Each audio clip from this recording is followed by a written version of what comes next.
आज जो हम लोगों को पढ़ना है वो पढ़ना है मध्य प्रदेश का सूचना आयोग। ठीक है, राज्य सूचना आयोग। चूँकि हम मध्य प्रदेश पीसीएस की तैयारी कर रहे हैं तो मध्य प्रदेश के लिए मध्य प्रदेश वाला इम्पॉर्टेंट है। ठीक है, मध्य प्रदेश राज्य सूचना आयोग, इंग्लिश में इसके लिए कहा जाता है Madhya Pradesh state information commission. एक इसके पहले आप लोगों ने केंद्रीय सूचना आयोग पढ़ा। ठीक है, केंद्रीय सूचना आयोग को अगर आपने बहुत अच्छे से पढ़ा है तो मुझे नहीं लगता कि इसको समझने में बहुत ज़्यादा दिक्कत है। अगर आपने नहीं देखा होगा तो उसके लिए वीडियो भी एक यूट्यूब में डली हुई है, उसको आप जाके ज़रूर देखना। अगर उसको आपने बहुत अच्छे से समझ के रखा हुआ है तो ये समझना आपके लिए बहुत आसान है, या अगर इसको भी आपने बहुत अच्छे से समझ के रखा है तो वो भी आपके लिए बहुत आसान हो जाएगा। दोनों ही चीज़ें एक दूसरे से इंटरलिंक करती हैं और आपस में एक दूसरे के लिए दोनों का आपस में सामंजस्य भी है। अगर आपने उसको पढ़ा है तो इसे समझने में दिक्कत नहीं है, इसे पढ़ लोगे तो उसे समझने में दिक्कत नहीं है। दोनों तरफ बातें एकदम समान बराबर हैं। ठीक है ना। तो हमने केंद्रीय सूचना आयोग पढ़ लिया है। चूँकि आपको यूनिट 10 में जितनी भी राष्ट्रीय संस्थाएं हैं उनकी राज्य स्तरीय संस्थाएं भी आपको पढ़ना है। केंद्र में केंद्रीय सूचना आयोग था, राज्य में राज्य सूचना आयोग है। मध्य प्रदेश के लिए पढ़ रहे हैं तो मध्य प्रदेश राज्य सूचना आयोग को पढ़ना है। तो ये बातें आपको थोड़ा सा बेसिकली पता होना चाहिए। शुरुआत करते हैं मध्य प्रदेश राज्य सूचना आयोग की। आप सब लोग जानते हैं इसके पहले की क्लास में, राज्य सूचना आयोग वाली क्लास में मैंने केंद्रीय सूचना आयोग वाली क्लास में मैंने आपको सब कुछ बता के रखा है कि सूचना आयोग का गठन किया क्यों गया। कोई व्यक्ति अपने बारे में, देश के बारे में, किसी नियम के बारे में, किसी संस्था के बारे में, किसी डिपार्टमेंट के बारे में, किसी विभाग के बारे में, किसी कार्य के बारे में, किसी सरकारी पदाधिकारी से, ब्यूरोक्रेट से, किसी व्यक्ति से, नेता से कोई सूचना अगर मांगता है और वो व्यक्ति अगर उसको सूचना देने से मना कर दे तो उसके लिए वो शिकायत करता है कहाँ पे, सूचना आयोगों में। अगर राज्य की बात कर रहे हैं हम तो राज्य सूचना आयोग में करेगा। केंद्र के स्तर की अगर बात कर रहे हैं कि कोई केंद्रीय संस्था थी, उस संस्था से उसने इन्फॉर्मेशन मांगा, जानकारी मांगा और वो जानकारी उसको देने से मना कर दिया गया तो उसके लिए वो कहाँ पे जाके शिकायत करता था, केंद्रीय सूचना आयोग में। केंद्रीय सूचना आयोग को हमने ये भी देखा था कि वो जो संस्था है वो केवल केंद्र और केंद्र शासित प्रदेशों के अंदर में काम करने वाले जितने भी डिपार्टमेंट हैं उनके लिए काम करती है। राज्य के स्तर के जितने भी आप देखेंगे डिपार्टमेंट होंगे वो सारे के सारे डिपार्टमेंट की शिकायतों को कौन सुनवाई करता है, राज्य सूचना आयोग। तो केंद्र में केंद्र वाला और राज्य में राज्य स्तर वाला, ये दोनों आपस में एक दूसरे की शिकायतों को देख लेते हैं। मतलब राज्य की शिकायतों को राज्य में और केंद्र की शिकायतों को केंद्र में। ठीक है, शुरुआत करते हैं हम इसके गठन की कि कब बनाया गया। आप सब जानते हैं कि केंद्रीय सूचना आयोग का गठन भी जिस अधिनियम के माध्यम से किया गया उसी अधिनियम में राज्य सूचना आयोग के गठन का भी प्रावधान था। आप अगर इसके पहले केंद्रीय सूचना आयोग को देखें तो हम लोगों ने 12 अक्टूबर 2005 को उसका गठन किया और वो भी केंद्रीय सूचना आयोग अधिनियम 2005 की धारा क्रमांक 12 का उपयोग करके। आरटीआई 2005 की धारा नंबर 12 ये कहती है कि प्रत्येक जगह पे, प्रत्येक जगह नहीं केंद्र पे एक सूचना आयोग होना चाहिए और उस सूचना आयोग को स्थापित करने का, उसको गठन करने का काम कौन करती थी, केंद्र सरकार करती थी। ये सारी कहानी पहले की है। उसी अधिनियम में अगर आप धारा क्रमांक 15 को पढ़ते हैं तो उस धारा क्रमांक 15 में कहा गया है कि प्रत्येक राज्य में एक राज्य स्तर की सूचना आयोग का गठन होना चाहिए और ये राज्य सरकार का दायित्व बनता है कि वो प्रत्येक अपने राज्य में एक सूचना आयोग का गठन करे। तो उसी अधिनियम की अगर हम बात करें तो सूचना का अधिकार अधिनियम 2005 की धारा 15 उसके लिए 12 थी। केंद्रीय सूचना आयोग के लिए धारा क्रमांक 12 का उपयोग करके केंद्र सरकार वहाँ पे गठन कर रही थी। यहाँ पे अगर बात करें तो आरटीआई अधिनियम 2005 की धारा 15 का प्रयोग करके, आरटीआई अधिनियम की धारा 15 के माध्यम से एक आयोग का गठन किया जाएगा और उस आयोग को गठन करने का काम किसका होगा, राज्य सरकार का होगा। मध्य प्रदेश में हो रहा है तो मध्य प्रदेश की राज्य सरकार करेगी, छत्तीसगढ़ में हो रहा है तो छत्तीसगढ़ की करेगी, बिहार में हो रहा है तो बिहार की करेगी। तो कहने का तात्पर्य यह है कि राज्य सूचना आयोग को गठन करने का अधिकार राज्य सरकार के पास ही होता है, ना कि केंद्र सरकार के पास। केंद्रीय सूचना आयोग को गठन करने का अधिकार होता है केंद्र सरकार के पास, और वो धारा क्रमांक 12 के प्रयोग से करती है और ये धारा क्रमांक 15 के उपयोग से करती है। ठीक है, देखेंगे इसकी तारीख। अगर गठन की बात करें तो 22 अगस्त 2005 को आरटीआई अधिनियम 2005 की धारा क्रमांक 15 का प्रयोग करके मध्य प्रदेश राज्य सरकार के द्वारा 22 अगस्त 2005 को गठन किया गया। केंद्रीय सूचना की बात करें तो 12 अक्टूबर 2005 को किया गया। तो मतलब केंद्रीय सूचना आयोग के गठन के पहले ही मध्य प्रदेश ने अपना सूचना आयोग का गठन कर लिया था। अब चूंकि उसका मुख्यालय हमने देखा था दिल्ली में है, इसका मुख्यालय है भोपाल में। चीज़ें, उसकी राजधानी, अपनी भारत की राजधानी दिल्ली थी, यहाँ मध्य प्रदेश की राजधानी भोपाल है। अब आ जाती है संरचना में। मैं आपको एक दूसरे को लिंक कराते हुए चल रहा हूँ। अगर केंद्रीय सूचना आयोग को देखोगे आप तो उसमें भी एक मुख्य सूचना आयुक्त था, इसके अलावा कुछ अन्य आयुक्त थे, और अन्य आयुक्तों की संख्या 10 से अधिक नहीं होना चाहिए था, ये आपने देख लिया। वर्तमान में अगर आप देखोगे तो हमारे यहाँ पे 6 या 7, 6 करीब हैं, 6 अभी मुख्य सूचना आयुक्त हैं और एक मुख्य सूचना आयुक्त है। अब ध्यान दीजिए, संरचना की अगर हम बात करें राज्य सूचना आयोग की, तो इसमें भी एक मुख्य सूचना आयुक्त होगा जो आयोग के अध्यक्ष के रूप में काम करेगा। राज्य मुख्य सूचना आयुक्त के नाम से इस व्यक्ति को जाना जाएगा, जिसकी संख्या केवल और केवल 1 होगी, और केंद्र में देखा जाए तो वहाँ पे भी एक केंद्रीय मुख्य सूचना आयुक्त होता था। यहाँ पे राज्य मुख्य सूचना आयुक्त होगा, संरचना में एक मुख्य सूचना आयुक्त और कुछ अन्य सूचना आयुक्त होंगे, परंतु अन्य सूचना आयुक्तों की जो संख्या होगी वह भी 10 से अधिक नहीं होना चाहिए, सेम टू सेम केंद्रीय सूचना आयोग के हिसाब से। वर्तमान में अगर हम देखें तो हमारे मध्य प्रदेश में भी 6-7 करीब अन्य सूचना आयुक्त हैं। कंडीशन केवल ये है कि भैया 6 रख लो, 7 रख लो, 8 रख लो, 9 रख लो, 10 भी रख लो, परंतु 11 किसी भी कंडीशन में नहीं होना चाहिए। यहाँ तक क्लियर है कि अन्य सूचना आयुक्तों की जो संख्या होगी वो किसी भी कंडीशन में 10 से ज़्यादा नहीं होना चाहिए, और इसके अलावा एक मुख्य सूचना आयुक्त होगा जिसे हम राज्य मुख्य सूचना आयुक्त के नाम से जानते हैं। ठीक, अब आ जाइए यहाँ पे नियुक्ति। हमने देख लिया कि संरचना में एक मुख्य सूचना आयुक्त होगा और कुछ अन्य सूचना आयुक्त होगा, जिनकी नियुक्ति कौन करेगा? राज्यपाल करेगा। अगर केंद्र में जाके देखें तो वहाँ पे नियुक्ति करने का अधिकार किसके पास था? राष्ट्रपति के पास था।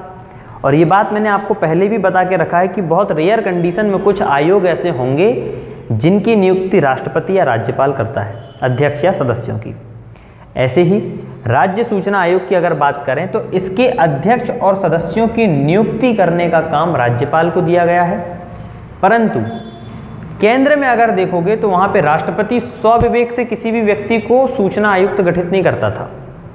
उसके लिए एक समिति बनती थी, जिस समिति में प्रधानमंत्री होते थे, विपक्ष का नेता होता था और प्रधानमंत्री द्वारा नियुक्त कोई 2 कैबिनेट मंत्री होते थे। और वो समिति जिस व्यक्ति के नाम सिफारिश करता था वही नाम राष्ट्रपति नियुक्त करता था, किसके लिए? मुख्य सूचना आयुक्त या अन्य सूचना आयुक्तों के लिए। क्योंकि हम राज्य स्तर की लेवल की बात कर रहे हैं तो राज्य में भी राज्यपाल अपने स्वविवेक से किसी भी व्यक्ति को सूचना आयुक्त के पद में नियुक्त नहीं कर सकता जब तक कि उसके लिए सिफारिश एक समिति ना करे तब तक। और समिति सेम वैसे ही रहेगी, वहाँ पे प्रधानमंत्री है तो यहाँ पे मुख्यमंत्री है, वहाँ पे भी विपक्ष का नेता है, यहाँ पे भी विपक्ष का नेता है, वहाँ पे भी प्रधानमंत्री द्वारा नियुक्त कोई कैबिनेट मंत्री होंगे, यहाँ पे भी मुख्यमंत्री द्वारा नियुक्त राज्य स्तर के कैबिनेट मंत्री होंगे। कहानी सेम बराबर है। तो याद रखिएगा, यहाँ पे भी नियुक्ति कौन करेगा? राज्यपाल करेगा। वहाँ राष्ट्रपति तो यहाँ पे राज्यपाल। एक समिति की अनुशंसा पे, एक समिति की सिफारिश पर ही नियुक्ति होगा, जिस समिति का अध्यक्ष होगा मुख्यमंत्री, और मुख्यमंत्री के बजाय उसमें और भी व्यक्ति होंगे। एक होगा विपक्ष का नेता और 2 कैबिनेट मंत्री होंगे, जिनको नियुक्त करने का काम मुख्यमंत्री करता है। केंद्र में चले जाओगे तो प्रधानमंत्री करेगा। यहाँ पे मैंने पिछली बार भी आपको एक बात यहाँ पे बताया था कि सीएम तो मिल जाएगा, कैबिनेट मिनिस्टर भी मिल जाएगा। अगर किसी सिचुएशन में विपक्ष का नेता नहीं रहा तो क्या करेंगे? तो केंद्र के स्तर पर भी मैंने आपको बताया था कि अगर विपक्ष का नेता नहीं है तो उस सभा में, जैसे केंद्र में चले जाएं तो आप देखोगे कि भाई विपक्ष में जो सबसे बड़ा दल होगा उसका कोई वरिष्ठ नेता इसमें शामिल कर लिया जाएगा जब विपक्ष का नेता ना हो तो। और राज्य स्तर में भी चले जाएं तो यहाँ पे भी जो विपक्ष की बहुत सारी पार्टियाँ होती हैं, उन पार्टियों में जो सबसे बड़ी पार्टी होगी, सबसे बड़ा दल जो होगा, उस दल का जो वरिष्ठ नेता होगा उसको ये विपक्ष के नेता के रूप में शामिल कर लेते हैं। परंतु कब? जब विपक्ष के नेता का चुनाव ना हुआ हो तब। तो ये बात यहाँ तक स्पष्ट होती है। अब आ जाइए इनके कार्यकाल के बारे में। केंद्रीय सूचना आयोग की अगर हमने देखा था तो वहाँ पे भी ये बताया गया था कि जो केंद्र सरकार है वो इनके कार्यकाल को निर्धारित करेगा, या अधिकतम कोई व्यक्ति 65 वर्ष की उम्र तक ही केंद्रीय सूचना आयोग के रूप में कार्य कर सकता है। ये दोनों बातें हमने पहले भी देखा है। अब अगर राज्य स्तर की अगर हम बात कर रहे हैं तो यहाँ पे ध्यान देने वाली बात है और बहुत ही स्टार मार्क करने वाली बात है ये कि जो कार्यकाल निर्धारित किया जाता है राज्य सूचना आयोग का, इसका कार्यकाल भी निर्धारित करने का काम करता है केंद्र सरकार, वो भी धारा 13 के अंतर्गत। आप ध्यान रखना, ये जो काम करते हैं ये लोग धारा 13 का उपयोग करके करते हैं। आरटीआई अधिनियम की धारा क्रमांक 13 में ये स्पष्ट बताया गया है कि केंद्र सरकार केंद्रीय सूचना आयोग और राज्य स्तर के सूचना आयोग के अध्यक्ष और सदस्यों, मतलब मुख्य सूचना आयुक्त और अन्य सूचना आयुक्त के कार्यकाल को निर्धारित करेगा, और उस व्यक्ति को ही निर्धारित करेंगे जो व्यक्ति अधिकतम 65 वर्ष की उम्र तक कार्य कर सकता है। 66 का हो जाएगा तो काम का नहीं है वो आपके, ठीक है। तो राज्य स्तर के सूचना आयोग के कार्यकाल को भी निर्धारित करने का काम कौन करता है? केंद्र सरकार। और केंद्र सरकार इसका कार्यकाल अधिकतम 65 वर्ष तक का नियुक्त कर सकती है। हो सकता है उस व्यक्ति का कार्यकाल 2 या 3 वर्ष का हो, परंतु उसकी उम्र 65 से ज़्यादा नहीं होना चाहिए। ये डिपेंड करता है केंद्र सरकार कि जब वो नियुक्त करेंगे तब वो उसका कार्यकाल कितने वर्ष का निर्धारित कर रहे हैं। 1 वर्ष का भी हो सकता है, 2 का भी हो सकता है, 4 का भी हो सकता है। ये समय समय पे केंद्र सरकार निर्धारित करती है, परंतु उस व्यक्ति की जो उम्र होगी वो 65 वर्ष से अधिक नहीं होना चाहिए, चाहे वो केंद्र की बात हो चाहे वो राज्य की बात हो। दोनों के लिए एकदम समान कंडीशन है।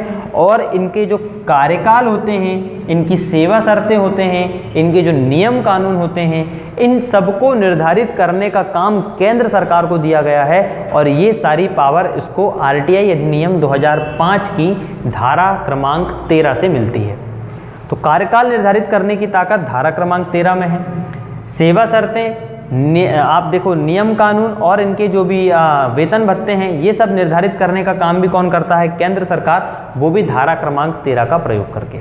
आगे बढ़ते हैं, आगे आएंगे। इसको पदमुक्त करने की बात अगर हम कर रहे हैं तो देखिए, नियुक्त कर रहा है राज्यपाल, तो पदमुक्त भी कौन करेगा? राज्यपाल। तो स्पष्ट सी बात है कि केंद्रीय लेवल पे नियुक्ति करता था राष्ट्रपति, और राष्ट्रपति ही पदमुक्त करता था। परंतु पदमुक्त करने के भी 2-3 कारण मैंने आपको बताया था कि पदमुक्त तभी करेगा राष्ट्रपति मुख्य सूचना आयुक्त को जब वो उस पद के लिए असमर्थ घोषित हो जाए, दिवालिया हो जाए, किसी लाभ के पद में लग जाए, या शारीरिक रूप से असमर्थ हो जाए, विकलांग हो जाए अचानक से, जो उस पद के योग्यताओं को अगर वो ना कर पाए, तब उसको वो पदमुक्त कर सकता है। इसके अलावा भी हमने देखा था कि अगर कोई सदस्य को अगर उसे अध्यक्ष बनाना होता है तो सदस्य भी इसका क्या बन सकता है? अध्यक्ष बन सकता है। ये बात भी हमने देखा था। ध्यान देने वाली बात यहाँ पे ये है कि अगर हम राज्य स्तर की अगर बात करें तो यहाँ पे पदमुक्त करने का काम कौन करेगा? राज्यपाल। और उन्हीं आधारों पे करेगा जिन आधारों पे आप देखेंगे राष्ट्रपति केंद्र स्तर के आयुक्तों को पदमुक्त करता है। इसका तात्पर्य हुआ कि अगर राज्य स्तर के मुख्य आयुक्त या सूचना आयुक्त की हम बात करें, अगर वो भी दिवालिया हो जाए, वो भी असमर्थ हो जाए, वो भी अगर उस पद की योग्यता को पूर्ण ना करे, या असमर्थ हो जाए, या फिर वो कदाचार में फंस जाए, इन सारी बातों में अगर सूचना आयुक्त जो है राज्य का वो भी फंस जाता है, तो इन सभी आधारों को बेसिक मानते हुए राज्यपाल उसको अपने पद से मुक्त कर सकता है। एकदम कहानी सेम है केंद्र की और राज्य की। राज्य में केवल राज्यपाल के पास अथॉरिटी है, केंद्र में राष्ट्रपति के पास अथॉरिटी है। वहाँ पे केंद्र सरकार करती है, यहाँ पे राज्य सरकार करती है। दोनों चीज़ों को आपको लिंक करते हुए चलना है। आगे बढ़ेंगे। यहाँ की अगर बात करें हम वार्षिक रिपोर्ट की, तो वार्षिक रिपोर्ट अगर हम केंद्रीय लेवल की अगर बात करते हैं तो वहाँ पे रिपोर्ट किसे प्रस्तुत की जाती है? केंद्र सरकार को प्रस्तुत की जाती है। पूरे साल भर में इन्होंने कितने काम किए, कितने FIR या कितने शिकायतों की सुनवाई की, कितने व्यक्तियों को इन्होंने उनका न्याय दिलवाया, ये सारी की सारी बातें कहाँ पे आती हैं आपकी वार्षिक रिपोर्ट में। और ये जो वार्षिक रिपोर्ट है केंद्र स्तर में अगर आप देखोगे तो वहाँ पे केंद्र सरकार को प्रस्तुत की जाती है, और यहाँ पे राज्य स्तर की अगर बात करें तो राज्य स्तर में मध्य प्रदेश राज्य सरकार को प्रस्तुत करेंगे। क्यों? क्योंकि आयोग मध्य प्रदेश राज्य सरकार का है। आगे बढ़ेंगे हम नियम शर्तें वेतन भत्ते में। ऑलरेडी आपको बता चुका हूँ कि धारा क्रमांक 13 एक ऐसी धारा है जो केंद्र सरकार को इतनी ताकत देती है कि वो केंद्र और राज्य दोनों के लिए नियम शर्तें, कानून, वेतन भत्ते और कार्यकाल निर्धारित कर सकता है। धारा क्रमांक 13। आगे बढ़िए, यहाँ से शपथ की बात करते हैं। बड़ा इंपॉर्टेंट पॉइंट है शपथ के लिए, क्योंकि केंद्र में भी एक बहुत बड़ा मुद्दा था इसका, और यहाँ पे भी राज्य की अगर बात करें तो यहाँ पे भी एक बहुत बड़ा मुद्दा है। अगर मैं इस आयोग के अध्यक्ष और सदस्यों की बात करूं तो इनको शपथ दिलाने का जो काम करेगा वो कौन करेगा? राज्यपाल। जबकि केंद्र में चले जाओ तो वहां पे करता है राष्ट्रपति। शपथ दिलाने का काम कौन करेगा? राज्यपाल। परंतु संविधान की अनुसूची 2 ये कहती है कि बहुत सारे पद ऐसे हैं जिनको अनुसूची 2 में दिए गए प्रारूप के अनुसार शपथ दिलाया जाता है।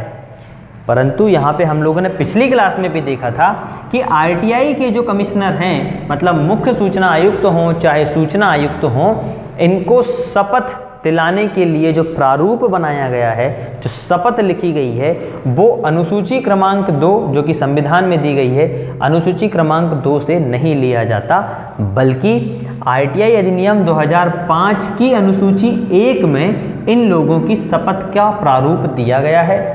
उसी शपथ को ये पढ़ के अपनी शपथ लेते हैं, और शपथ दिलाने का काम केंद्र में राष्ट्रपति और राज्य वाले में राज्यपाल करता है।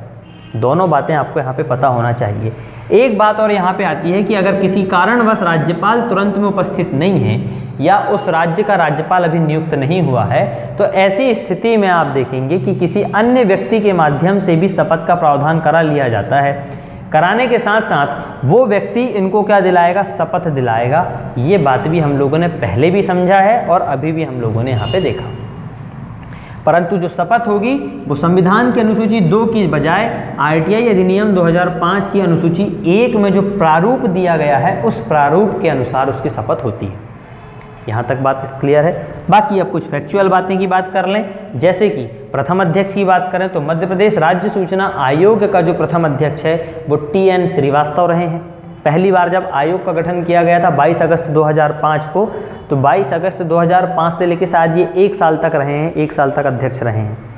इसके बाद आप देखेंगे वर्तमान में, तो वर्तमान में जब आपका पेपर होगा तो एक बार और रीचेक कर लेना, क्रॉस चेक कर लेना। परंतु वर्तमान में भी अरविंद कुमार शुक्ला जो हैं अभी हमारे यहाँ के मुख्य सूचना आयुक्त हैं, राज्य मुख्य सूचना आयुक्त हमारे मध्य प्रदेश के AK शुक्ला। इसके अतिरिक्त अगर हम केंद्र की बात करें तो वहाँ पे जो प्रथम अध्यक्ष थे वो वजाहत हबीबुल्ला साहब थे, ये भी देखा हमने। और वर्तमान में वहाँ पे YK सिन्हा हैं जो अभी वर्तमान में केंद्र लेवल पे काम करते हैं। तो ये सारी बातें हैं आपके मध्य प्रदेश राज्य सूचना आयोग की। और भी इसके साथ की जो अन्य जानकारियाँ हैं, जैसे कि जो केंद्र में हम लोगों ने देखा था कि आप ड्राइविंग लाइसेंस को लेके या फिर आप नियम उत्तर पुस्तिका को लेके जितनी भी सारे बातें वहाँ पे लागू होती हैं, जो सारे नियम कानून वहाँ लागू होते हैं वो सारे राज्य स्तर में भी लागू होंगे, बशर्ते वहाँ पे केंद्र सरकार करती थी, यहाँ राज्य सरकार करेगी, वहाँ राष्ट्रपति करता था, यहाँ पे राज्यपाल करेगा। इसी के साथ एक और आपकी एक चीज़ और आती है कि इसी के साथ मध्य प्रदेश राज्य सूचना आयोग नियम शर्तें नियमावली के नाम से भी एक पढ़ा जाता है, 2005 का अधिनियम। उसमें केवल एक बात आपको ये केवल ओरली याद रखना है कि अगर मान के चलो इस आयोग के द्वारा किसी व्यक्ति को दंडित किया जाता है या किसी व्यक्ति का कोई केस आया, कोई शिकायत आई, उसमें सुनवाई अगर कर रहे हैं और उसमें जो शुल्क लिया जाएगा, उसमें जो दंड देने का प्रावधान दिया जाएगा, ये सारी की सारी नियम शर्तें ये जो भी होंगी दंड से लेके या नियमावली को लेके, वो सारी नियमावली तैयार कौन करता है? राज्य सरकार करती है। और वो राज्य सरकार के लिए ही एक एक्ट बनाया गया है, मध्य प्रदेश राज्य सूचना आयोग। उसमें साथ में जोड़ दिया गया है ब्रैकेट में नियम एवं कानून नियमावली के नाम से, और वो अधिनियम भी आया था 2005 में। तो वो इतना इम्पॉर्टेंट नहीं है, पर अगर कभी कभी ऐसा पेपर में डिटेल में अगर आपसे पूछ ले कि जब आयोग दीवानी न्यायालय के रूप में कार्य करता है या किसी शिकायत की सुनवाई करता है, और उसके बाद जो निर्णय देता है तो उन निर्णयों में जो सज़ा हो या उसके लिए जो बातें कही गई हैं वो सारी बातें नियमावली कहाँ से लिया जाता है, तो वो सारी नियमावली बातें कौन तैयार करता है, राज्य सरकार द्वारा, और राज्य सरकार ने उसके लिए एक अधिनियम पारित करके रखा है 2005 में। इतनी बातें अगर आपको पता है तो मुझे नहीं लगता कि यहाँ से कोई एक आध सवाल भी आपका गलत होने की संभावना है, तो इसको बहुत अच्छे तरीके से आप पढ़ के रखिएगा और दोनों को लिंक करके ये हो गया, और इसी के साथ केंद्रीय सूचना आयोग को आपस में लिंक करके पढ़ोगे तो दोनों एक दूसरे के कॉम्पिटिटर के रूप में आपको ध्यान रहेगा। जैसे 22 अगस्त 2005 को इसकी स्थापना है, उसकी 12 अक्टूबर 2005 को है। अगर वहाँ इसका मुख्यालय देखें तो ये भोपाल में है, उसका दिल्ली में है। इसमें भी एक मुख्य सूचना आयुक्त है, उसमें भी एक मुख्य सूचना आयुक्त है, इसमें भी अन्य सूचना आयुक्त हैं, उसमें भी आप देखोगे तो अन्य सूचना आयुक्त है। दोनों जगह 10 से ज़्यादा नहीं होना चाहिए। नियुक्ति राज्यपाल, वहाँ राष्ट्रपति, यहाँ पे सीएम विपक्ष का नेता और कैबिनेट मंत्री जो सीएम द्वारा नियुक्त होंगे, वहाँ पे प्रधानमंत्री, उसके बाद विपक्ष का नेता, उसके बाद फिर आप देखोगे कैबिनेट मंत्री जो प्रधानमंत्री नियुक्त करेगा। कार्यकाल केंद्र सरकार करती है यहाँ पे भी, और कार्यकाल वहाँ पे भी केंद्र सरकार ही नियुक्त करती है। और याद रखना ये किसी भी कंडीशन में चाहे केंद्र के हों चाहे राज्य के हों, दोनों जगह ये पुनः नियुक्ति के पात्र नहीं है। एक बार नौकरी कर लिए उसके बाद दूसरी बार इनको उसी पद पे तो दे ही नहीं सकते नौकरी, ठीक है ना। और ये किसी भी आगे चल के किसी भी नियोजन के काम के लिए नहीं रहते ये कि यहाँ से अगर रिटायर हुए तो कोई दूसरी नौकरी करने लगे, वो भी ये लोग नहीं कर सकते, ठीक है। ये तो छोटी छोटी बातें हैं, कोई बड़ी बातें नहीं हैं। पदमुक्त की बात करें, यहाँ राज्यपाल, वहाँ राष्ट्रपति करता है। वार्षिक रिपोर्ट यहाँ पे राज्य सरकार को, वहाँ पे केंद्र सरकार को।